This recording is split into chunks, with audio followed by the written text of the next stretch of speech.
I'm a social scientist. It's a broad category, and I only have 2 feet, so I have 1 foot in one area of social science and 1 in another, although there probably are 10 to 12 different areas that I could be involved in. So I've trained in, following in the footsteps of my aunt, Zora Neale Hurston, I've trained in anthropology, but I am enmeshed and trained mostly in sociology.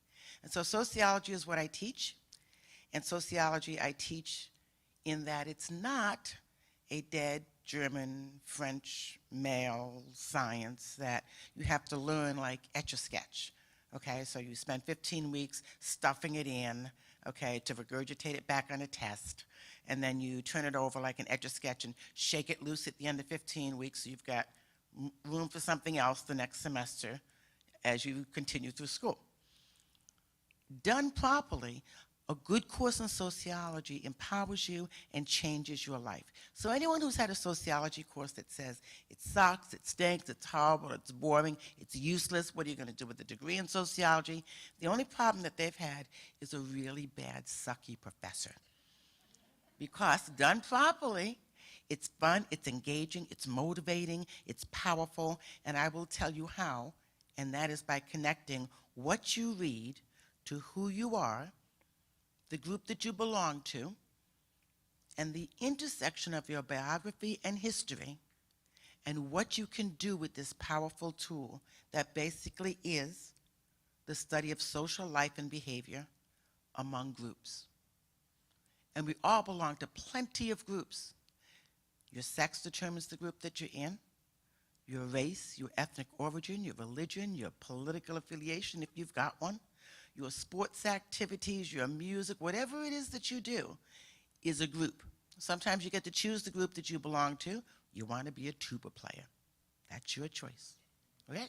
Sometimes you don't get to pick the group that you belong to, like being male or female, or the arbitrary category of race.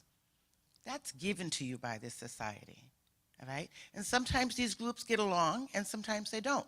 I'm from Brooklyn. I'm a Yankees fan. I've been a New York Yankees fan from before it was fashionable, okay? And fans like the New York Yankees and fans of the Red Sox, they don't get along, okay? So when we study about groups, what we study is people, patterns, and behavior. That's what sociology is. And when you use this social science, you can explain, you can describe, at best you can predict, but most importantly, you can solve problems. You've got to be able to see the problem.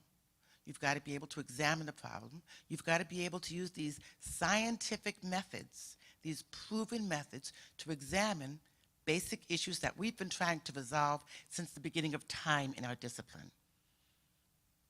Hunger, homelessness, general issues of poverty have always existed. And we've made small incremental changes and adaptations to alleviate or minimize or diminish it, but they still haven't gone away. And if you don't know how to fix it, or if you don't care, that's one of the things that sociology will help you with. Because statistically, you will, between the time you are born and the time that you die, you will bump into hunger, homelessness, or poverty in one of the groups that you belong to. It may befall you, or it may befall a member of your group. But wouldn't you like to know when it's coming and what you can do about it? And that's what I do with my students. Rather than have them read, memorize, and regurgitate and say A, I have them put their hands on a social problem, on several social problems through the course of a semester. Locally, nationally, internationally, so that they will know what to do when it comes to them. Not if, but when it comes to them.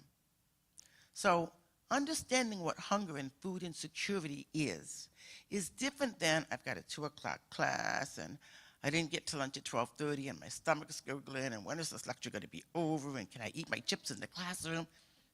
None of that matters because that's not hunger, okay? Hunger and food insecurity is not knowing where your next meal is coming from or what it will be made of.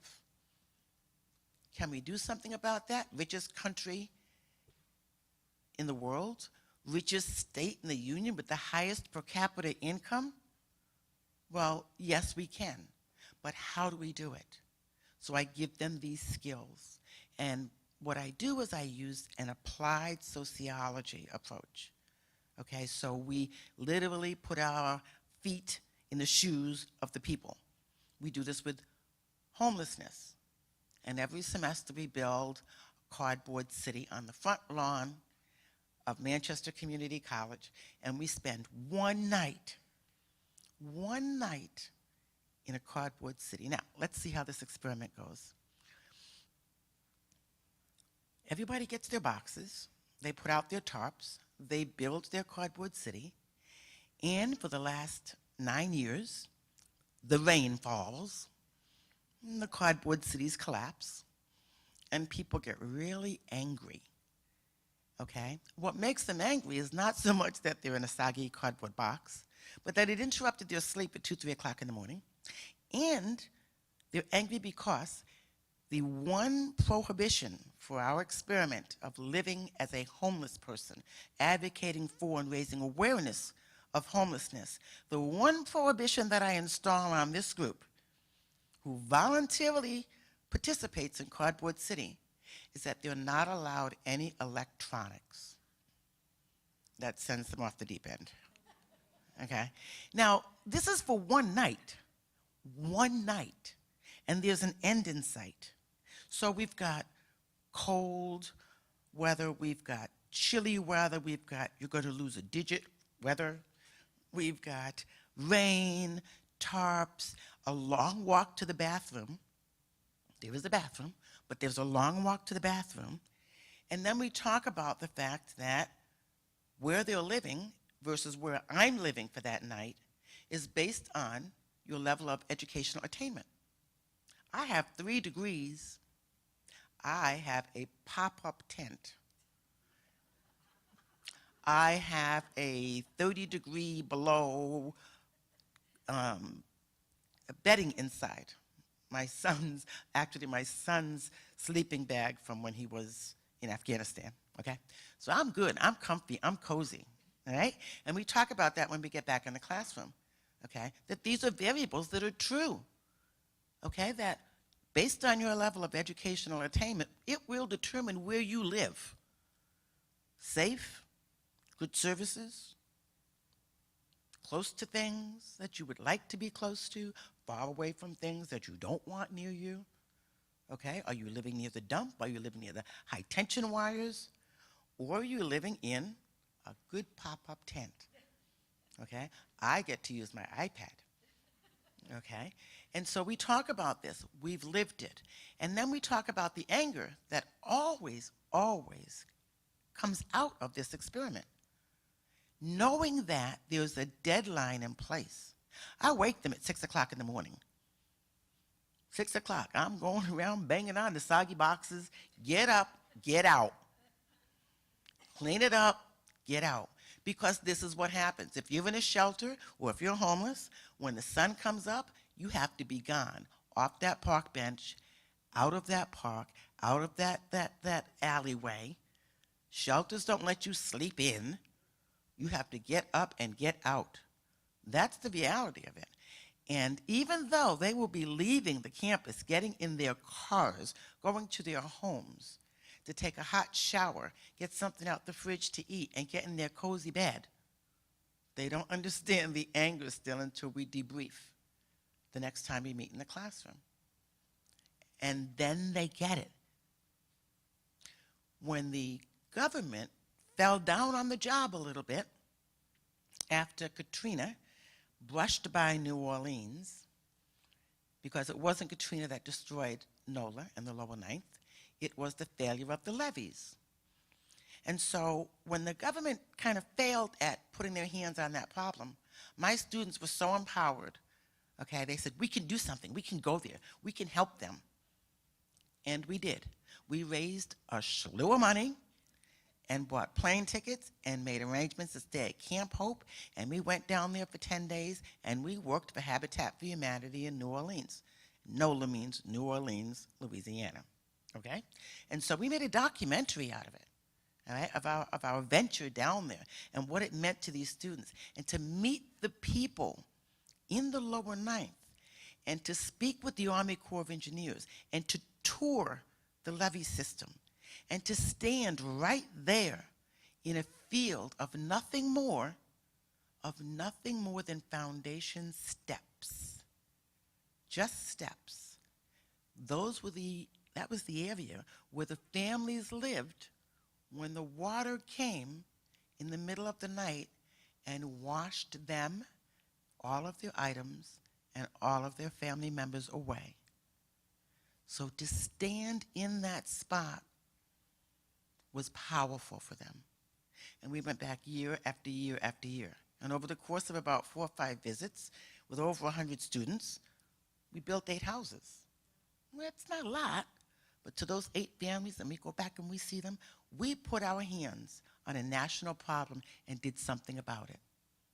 So when we go to Food Share locally, when we go to Habitat for Humanity locally, when we go to the food pantries and serve meals, my students now understand they're empowered, they're equipped, they've got skills. They also understand empathy. They also understand, as I've installed in them, be the type of volunteer on this side of the table that you would want treating you when it's your turn on the other side of the table. Because statistically, you might be there. So now they understand that privilege and oppression are 2 sides of the same coin, that it's luck, people don't want you to believe that, but that it's luck that gives some people an advantage and disadvantages others. So now they have the skills and they pass it on, and it's contagious. It's like a rash. It's like a bad rash. I hear from them when they finish at Manchester Community College and they go on for their bachelor's degree, that they're still doing work there, that they're still spreading the word, that they're still giving hours when they become RAs, okay, that they're taking their students and they're doing, a day of service. All right, they're doing rebuilding together. We are going next weekend to our annual trip to Heifer International, all right, to live in the global village and to see from a global perspective what is going on and how people are living and what we can do with organizations such as Heifer that helps people in Ghana, in Tibet, in Peru, because they have a global village there that has a building, a structure, a neighborhood for each of those countries that they're working in.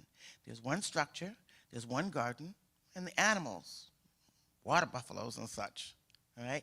And we will spread out in little groups and live for the night in that little village. You will build a fire, you will go to market, you will barter for whatever it is you can get to eat, and you will, once you get that fire going, I was never a Girl Scout, so I'm not good at the fire thing, okay? But it tells you how long it takes a person in Peru to get a fire going and to make some quinoa stew. Okay, and then you spend the night there. And if you need water, you walk to the one water tap way at the other end of the global village to get water. And you solve whatever the family problem is that has been delivered to you for that evening. And you get to experience a little global taste of what issues are about social life and behavior. So, to me, there can be no more important area of study than the study of social life and behavior among groups, the issues they deal with, and how best to repair them. If nothing else, you can describe, you can explain, best case scenario, you can predict, and you can resolve. Thank you very much.